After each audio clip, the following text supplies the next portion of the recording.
So guys welcome back to Prasanna Dhanush YouTube channel. So finally IPL ಕೊನೆಯ ಅಧ್ಯಾಯದಲ್ಲಿದ್ದೀವಿ.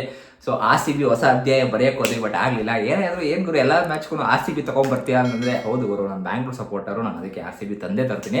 But anyways, congratulations Hyderabad ಹಾಗೂ Kolkata knight ರೈಡರ್ಸ್ಗೆ, because they deserved. So ಆಡ್ದಂಥ ರೀತಿ ನೋಡ್ತಾ ಇದ್ದೀರಾ ಅಂತಂದರೆ ಒಂಥರ ಗ್ಯಾಂಗ್ಸ್ಟರ್ಸ್ಗಳ ಥರನೇ ಆಡಿದ್ರು ಅಂತ ಹೇಳ್ಬೋದು. ಒಂದು ಕಡೆ ಹೈದರಾಬಾದ್ ಅವರು ಬ್ಯಾಟಿಂಗ್ ಗ್ಯಾಂಗ್ಸ್ಟರ್ ಅಂತಂದರೆ, ಇನ್ನೊಂದು ಕಡೆ ಕೋಲ್ಕತ್ತಾದವರು ಬ್ಯಾಟಿಂಗು ತೋರಿಸಿದ್ದಾರೆ, ಬಟ್ ಬೌಲಿಂಗಲ್ಲಿ ಅಂತೂ ನುಂಗ್ಕೊಂಡ್ಬಿಟ್ಟಿದ್ದಾರೆ. ಒಂದು ಕಡೆ ನರೈನ್, ಇನ್ನೊಂದು ಕಡೆ ವರುಣ್ ಚಕ್ರವರ್ತಿ, ಇನ್ನೊಂದು ಕಡೆ ಮಿಚುಲ್ ಸ್ಟಾರ್ಕ್ ಅವರು ಫಾರ್ಮಿಗೆ ಬಂದಿದ್ದಾರೆ ಗುರು. ಯಾಕೆ ಅವರು 22 crores ವರ್ತ್ ತೋರಿಸ್ಕೊಟ್ಟಿದ್ದಾರೆ. So finally guys, one of the best team win ಆಗುತ್ತೆ ಅಂತ ಹೇಳ್ಬೋದು. ಬಟ್ ನನ್ನ ಪ್ರಕಾರ ಎರಡು ಟೀಮೂ ಇದೆ, ಬಟ್ ನಾನು ಹೈದರಾಬಾದ್ ಸಪೋರ್ಟ್ ಹೋಗ್ತಾ ಇದ್ದೀನಿ. ಬಿಕಾಸ್ ಯಾಕಪ್ಪ ಅಂತಂದ್ರೆ ಅವ್ರು ಆಡ್ತಾರೋ ಇಂಟೆಂಟ್ ನೋಡ್ತಾರೆ, ನಂಗೆ ಒಂಥರ 2016 RCB ನೆನಪಾಗ್ತಿದೆ. ಬಿಕಾಸ್ ಆ ರೀತಿ ಆಡ್ತಿದ್ರು. ಒಂದು ಕಡೆ Chris Gayle, AB de Villiers, Virat Kohli ಯಾವ ಥರ ಟೀಮ್ನ ಫಾರ್ಮ್ ಮಾಡ್ಕೊಂಡು ಯಾವ ರೀತಿ ಆಡ್ತಿದ್ರು, ಅದೇ ಇಂಟೆಂಟಲ್ಲಿ ಇವರು ಕೂಡ ಆಡ್ತಾ ಇದ್ದಾರೆ. ಬಟ್ ಇನ್ನೊಂದು ಕಡೆ ನೋಡ್ತಾ ಇದೀವಿ, ಕೋಲ್ಕತ್ತಾ ಕಡೆ ಯಾಕಪ್ಪ ನಾನು ಸಪೋರ್ಟ್ ಮಾಡಬೇಕು ಅಂತ ಇನ್ನೊಂದು ಯೋಚನೆ ಬರ್ತಾ ಇರುತ್ತಲ್ವಾ. ಸೊ ಗೌತಮ್ ಗಂಭೀರ್ ಗುರು ಅವ್ರು ಬಂದಿದ್ದು ಮೆಂಟರ್ಶಿಪ್ಪಲ್ಲಿ ಅಂತಂದ್ರೆ ತುಂಬಾ ಸ್ಟ್ರಾಂಗ್ ಆಗಿಬಿಟ್ಟಿದ್ರೆ. ಒಂದು ಕಡೆ ಆಂಡ್ರಿ ರಸಲ್ ಅವರು, ಇನ್ನೊಂದು ಕಡೆ ಸುನೀಲ್ ನಾರಾಯಣ್. ಏನ್ ಗುರು ಅವ್ರ ಕಾಂಬಿನೇಷನ್. ವೆಸ್ಟ್ ಇಂಡೀಸ್ ಅವ್ರನ್ನ ಒಂದ್ ಕಡೆ ಇಟ್ಕೊಂಡಿದ್ದಾರೆ, ಇನ್ನೊಂದು ಕಡೆ ಆಸ್ಟ್ರೇಲಿಯಾದವ್ರನ್ನ ಇಟ್ಕೊಂಡಿದ್ದಾರೆ, ಇನ್ನೊಂದು ಕಡೆ ಲೋಕಲ್ ಟ್ಯಾಲೆಂಟ್ ಇಟ್ಕೊಂಡಿದ್ದಾರೆ.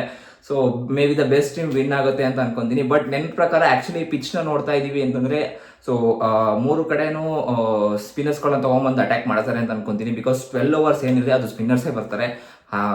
ಚೆನ್ನೈ ಪಿಚ್ ಏನಿದೆ ಅದು ಆಕ್ಚುಲಿ ಸ್ವಲ್ಪ ಸ್ಪಿನ್ನರ್ಗೆ ತುಂಬಾ ಫ್ರೆಂಡ್ಲಿ. ಸೊ ಅದಕ್ಕೋಸ್ಕರ ತುಂಬಾ ವರ್ಷದಿಂದ ನಮ್ಮ ರವೀಂದ್ರ ಜಡೇಜಾ ಅವರು ಅಲ್ಲಿ ತುಂಬಾ ಸಕ್ಸಸ್ನ ಕಂಡುಕೊಂಡಿದ್ದಾರೆ. ಸೊ ನೋಡ್ಬೇಕಾಗುತ್ತೆ. ಸೊ ಲೆಫ್ಟ್ ಆರ್ಮ್ ಸ್ಪಿನ್ನರ್ ಈ ಕಡೆ ಶಹಬಾಜ್ ಅಹಮದ್ ಅವರು ಮೊನ್ನೆ ಮ್ಯಾಚಲ್ಲಿ ಯಾಕೆ ಅವರ ಬೆಸ್ಟ್ ಅಂತ ಪ್ರೂವ್ ಮಾಡ್ಕೊಂಡ್ರು. ಆ್ಯಂಡ್ ಇನ್ನೊಂದು ಕಡೆ ಈ ಕಡೆ ನೋಡ್ತಾ ಇದ್ದೀರಾ, ಸುನಿಲ್ ನರೈನ್ ಅವರು ಇದ್ದಾರೆ ಗುರು. ಇನ್ನೊಂದು ಕಡೆ ಶ್ರೇಯಸ್ ಪ್ರಭುದಾಯ್ಸೈ ಅವರು ಇದ್ದಾರೆ, ಇನ್ನೊಂದು ಕಡೆ ವೆಂಕಟೇಶ್ ಅಯ್ಯರ್ ಅವರು ಕೂಡ ಇದ್ದಾರೆ. ವೆಂಕಟೇಶ್ ಅವರು ಆಕ್ಚುಲಿ ಆಲ್ರೌಂಡ್ರು, ಬಟ್ ಅವ್ರ ಕಡೆ ಬೌಲಿಂಗ್ ಹಾಕ್ಸ್ತಾ ಇಲ್ಲ.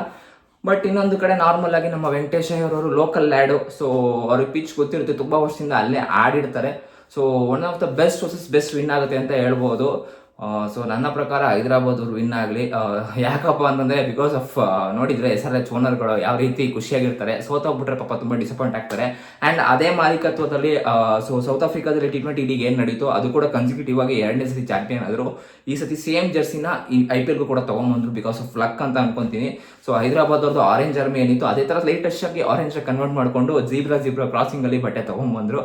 ಸೊ ನನ್ನ ಪ್ರಕಾರ ಹೈದರಾಬಾದ್ ಅವರು ವಿನ್ ಆದ್ರೆ ತುಂಬಾ ಖುಷಿ ಆಗುತ್ತೆ. ಸೊ ಗೈಸ್, ನಿಮ್ಗೆ ಯಾವ ಟೀಮ್ ವಿನ್ ಆಗಬೇಕು ದಯವಿಟ್ಟು ಕಮೆಂಟ್ ಬಾಕ್ಸ್ ಅಲ್ಲಿ ತಿಳಿಸಿ. ಆಮೇಲೆ ಹೇಳ್ಬಿಟ್ಟಿರಿ RCB ಅವ್ರದ್ದು ನಮ್ದು ಸೆಮಿಫೈನಲ್ ಅಲ್ಲಿ ಮ್ಯಾಚ್ ಮುಗಿದೋಯ್ತು ಅಂತ.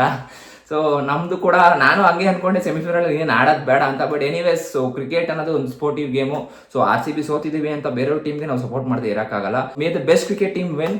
ಸೊ ಹಾಗಂತ ಹೇಳ್ತಾ ಈ ವಿಡಿಯೋನ ಮುಗಿಸ್ಕೊಡ್ತಾ ಇದ್ದೀನಿ ಸ್ನೇಹಿತರೆ. ಸೊ ನೆಕ್ಸ್ಟ್ ಮೇ ಬಿ ನಿಮ್ಮ ಭೇಟಿ ವರ್ಲ್ಡ್ ಕಪ್ ಅಲ್ಲಿ ಬರುತ್ತೆ ಅಂತ ಅನ್ಕೊಂತೀನಿ. ಸೊ ಅಲ್ಲಿವರೆಗೂ ಕಾಯ್ತಾ ಇರಿ. So guys,